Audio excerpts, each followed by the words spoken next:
আসসালামু আলাইকুম। ওয়ালাইকুম আসসালাম। ভাই আপনারা কি ভালো আছেন? আলহামদুলিল্লাহ ভালো আছি।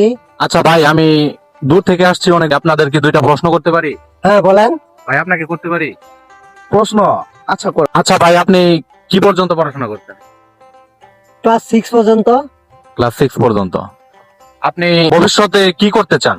আমার তো বিল্ডিং এর ইঞ্জিনিয়ার হওয়ার দরকার, ইঞ্জিনিয়ার হওয়ার চিন্তা ভাবনা আছে। আপনি ক্লাস 6 পর্যন্ত পড়াশোনা করছেন, 6 পর্যন্ত পড়াশোনা করে আপনি ইঞ্জিনিয়ার কিভাবে হবেন?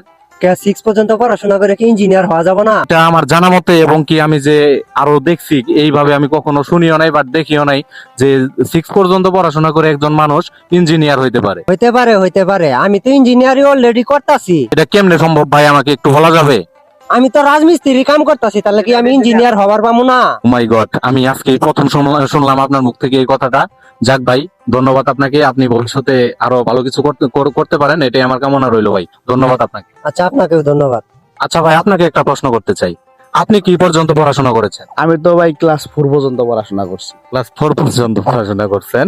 আপনি ভবিষ্যতে কি করতে চান ভাই, একটু বলা যাবে? আসলে আমি তো হতে চাই ডাক্তার। আশা এখনো আছে, পড়াশোনা আবার স্টার্ট করবো। ভাই আমি বুঝতে পারলাম না, ইনি ক্লাস 6 পর্যন্ত পড়াশোনা করে ইঞ্জিনিয়ার হয়ে গেছে, আর আপনি ক্লাস 4 পর্যন্ত পড়াশোনা করে আপনি কেমনে ডাক্তার হয়ে পারতেন, আমার একটু বলবেন? আমার ডাক্তার হওয়ার আশা হইলো, আমার একবার অসুখ হয়েছিল, শালা ডাক্তার আমার পুটকির মধ্যে সুই দিয়েছিল। আমিও ডাক্তার হমু, আমিও পুটকির মধ্যে সুই দিব। ভাই আমি আসলে আপনাদের মতো এরকম মানুষ আমি আমার জন্মেও কোনোদিন দেখি নাই ভাই। তো আজকে আপনাদের সাথে কথা বলে আমার অনেক ভালো লাগলো। আপনারা যে ক্লাস 6 পর্যন্ত পড়ে আপনি ইঞ্জিনিয়ার হয়ে গেছেন, আর আপনি ক্লাস 4 পর্যন্ত পড়াশোনা করে আপনি ডাক্তার হয়ে গেছেন, এতে আমি গর্বিত ভাই।